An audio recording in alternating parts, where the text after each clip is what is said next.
পবিত্র ঈদ মিলাদুন নবী সাল্লাল্লাহু আলাইহি সাল্লাম উদযাপন করা যাবে কিনা, অনেকে এটাকে জায়েজ মনে করে। এখানে আপনার অভিমত কি? দেখুন, আমি অভিমত না দিয়ে কয়েকটা প্রশ্ন রাখবো, অর্থাৎ প্রশ্নের উত্তরে আবার পাল্টা প্রশ্ন আমি ছুড়ে দিতে চাই, বিশেষ করে যাদের এটা নিয়ে সত্যিই জানার আগ্রহ আছে। অনেকে তো প্রশ্ন লেখেন জানার জন্য না, প্রশ্ন লেখেন হলো ওনার পক্ষের মতটা বের করে আনার জন্য। আমি বলতে চাই যে সাধারণত আমরা সাধারণ মানুষরা যে হুজুরের ভক্ত, আমরা তার কথা শুনি। যে হুজুর মিলাদুন নবীর পক্ষে, তার ভক্তরা মিলাদুন নবীর পক্ষে কথা বলে এবং সেরকম দলিল খুঁজে বের করে সোশ্যাল মিডিয়াতে সেটা নিয়ে লেখালেখি করে। আর যে হুজুর মিলাদুন নবীর বিপক্ষে, ওনার ভক্তরা মিলাদুন নবীর বিপক্ষে তারা ক্যাম্পেইন করে, কাজকাম করে। আমার কথা হলো যে আপনি হুজুরদের পক্ষ বিপক্ষ না নিয়ে কয়েকটা প্রশ্নের উত্তর খোঁজার জন্য আপনি নিরপেক্ষভাবে চেষ্টা করেন। আপনি নিজে একটু সচেতনভাবে, সতর্কভাবে, অনুসন্ধানের দৃষ্টি নিয়ে এই প্রশ্নগুলোর উত্তর খোঁজার চেষ্টা করেন। আপনি শুধু উত্তর খোঁজার যদি সিরিয়াস চেষ্টা শুরু করে দেন এবং নিরপেক্ষভাবে চেষ্টা করেন, আমার বিশ্বাস যে আপনাকে আল্লাহ তাআলা হেদায়েত এবং সঠিক পথ যেটাই সেটা আল্লাহ তাআলা আপনাকে দেখিয়ে দিবেন। শর্ত হলো আপনি আগে গিয়ারটা নিউট্রালে এনে তারপরে খুঁজতে হবে। আমরা যারা গাড়ি চালাতে জানি তারা জানি যে গিয়ার, আপনার ম্যানুয়াল গিয়ার সাধারণত গাড়ি, এটা আপনার নিউট্রালে থাকার পর স্টার্ট দিলে গাড়ি স্টার্ট হবে। গিয়ার একটা দিয়ে রেখে দিয়েছেন আগে, এরপর আপনি স্টার্ট দিচ্ছেন, তাহলে গাড়ি কি হবে না? স্টার্ট হবে না, গাড়ি দৌড় দিবে, লাফ দিবে, সেটা সঠিকভাবে সার্ভিস দিবে না। এখন আপনি নিজে আগে মিলাদুন নবীর পক্ষের অথবা বিপক্ষের একটা গ্রুপের থেকে এরপরে বলতেছেন হ্যাঁ এই ব্যাপারে আপনি কি বলেন, কোরআন হাদিসে কি আছে, আপনি জানার চেষ্টা করছেন। এইভাবে আপনি আসলে সত্য জানতে পারবেন না। সত্য জানতে হলে আপনাকে নিউট্রালে থাকতে হবে, যে ঠিক আছে আমি এটা নিয়ে অনুসন্ধান চালাই, পড়াশোনা করি, স্টাডি করি এবং আমার স্টাডির পর নিরপেক্ষভাবে সত্যিটা জানার জন্য আমি চেষ্টা করি। আল্লাহ তাআলার কাছে দোয়া করি আল্লাহ যেন আমাকে হেদায়েত করেন, গাইড করেন, তাহলে আপনি ইনশাআল্লাহ সঠিক পথ পাবেন। এবার আসেন প্রশ্নগুলো কি কি। এক নম্বর প্রশ্ন হলো, নবী করিম সাল্লাল্লাহু আলাইহি সাল্লামের যেদিন জন্ম হয়েছে, মিলাদুন নবী মানে হলো নবী সাল্লাল্লাহু আলাইহি সাল্লামের জন্ম, এটাকে কেন্দ্র করে উদযাপন, আনন্দ ইত্যাদি। প্রশ্ন হলো, নবী করিম সাল্লাল্লাহু আলাইহি সাল্লামের যে তারিখে জন্ম হয়েছে সেই তারিখটা কি চূড়ান্ত এবং অবিতর্কিত কিনা, অর্থাৎ অমুক তারিখে তিনি জন্মগ্রহণ করেছেন, ইতিহাসবিদগণ এ ব্যাপারে একমত কিনা বা হাদিস গ্রন্থগুলোতে এটা সুস্পষ্ট আসছে কিনা, এটা আপনি একটু জানার চেষ্টা করেন। আপনি যদি খোঁজ করেন, অনুসন্ধান চালান, তাহলে কিন্তু আপনি জানতে পারবেন, জানতে আপনার কষ্ট হবে না খুব বেশি, যে আসলে নবী সাল্লাল্লাহু আলাইহি সাল্লামের জন্মের তারিখটা এটা চূড়ান্ত কি চূড়ান্ত না।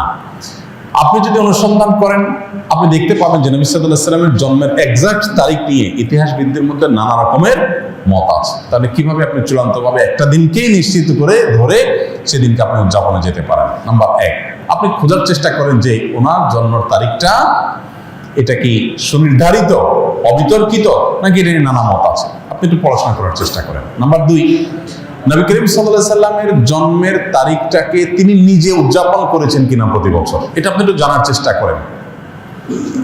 তিনি যদি নিজের জন্ম উদযাপন না করেন, তাহলে তার সিনিয়র সাহাবী যারা, চার খলিফা আরো যারা আছেন, এই সমস্ত সাহাবীরা কেউ যারা যারা নবী সাল্লাল্লাহু আলাইহি সাল্লামকে সবচেয়ে বেশি ভালোবাসতেন, নবী সাল্লাল্লাহু আলাইহি সাল্লামের ভালোবাসার দোহাই দিয়েই তো আমরা এটা করি, তো তারা যারা নবী সাল্লাল্লাহু আলাইহি সাল্লামকে এর ভালোবাসায় যারা উত্তীর্ণ হয়ে গেছেন, ভালোবাসায় যারা প্রমাণিত, তারা আশিকে রাসূল বলি, যেটাই বলি আমরা তথাকথিত, এই জায়গাটা যারা ইতিমধ্যে প্রমাণিত হয়ে গেছেন, সেই সাহাবীরা যাদেরকে কোরআনে আল্লাহ সার্টিফিকেট দিয়েছেন নবী সাল্লাল্লাহু আলাইহি সাল্লামের আনুগত্যের ব্যাপারে, ভালোবাসার ব্যাপারে, সেই মানুষগুলো নবী করিম সাল্লাল্লাহু আলাইহি সাল্লামের জন্ম দিবস উদযাপন করেছেন কি করেন নাই, আপনি এই বিষয়ে একটু খোঁজ নেন, তথ্যপত্রগুলো ভেরিফিকেশন করেন, যাচাই করেন।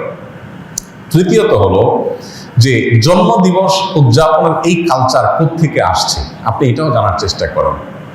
আপনি যদি এটা নিরপেক্ষভাবে এটা শুরু কোত্থেকে আসে দেখেন, আপনি দেখবেন এটা অগ্নি পূজক, প্রকৃতি পূজারী তাদের কাছ থেকে আসছে।